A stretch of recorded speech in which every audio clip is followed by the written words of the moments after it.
data sovereignty, or on-premises investments.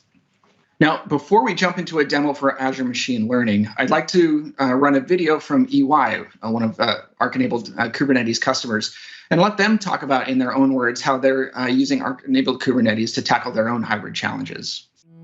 EY created a pretty significant infrastructure across the globe, which includes 3 global data centers that are owned and managed by EY, and a significant amount of branch offices which have small data rooms. We currently have a cloud-first strategy. That means that every workload that needs to be considered or needs to go through our solutioning process could initially and by default attempt to be hosted in the cloud. At EY, we have multiple applications running across the cloud as well as on-premises due to various compliance and regulatory restrictions on some of the tax-related applications or some of the business line applications.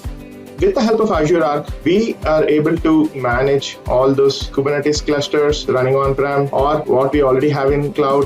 That is something really helpful and gives us a single pane of management. Azure Arc helps us to automate some of these operations which are really difficult in case of hybrid cloud. If you look at the hybrid scenario wherein we have applications run in a VM or applications which will require databases on-prem, having Azure Arc for servers to manage the virtual machines running on-prem from Azure is really helpful. With all this, we get a central control plane, so we get a single consistent experience which will definitely help us. So I believe that it's going to be really the cornerstone for the edge strategy. At the heart of Azure Arc, I believe there is a clear intention to extend the cloud services in places where cloud has no reach. We are excited to see that Azure Arc has enabled us to manage existing infrastructure as well as build new apps on Kubernetes. We are looking forward to even more product innovation in this space from Azure.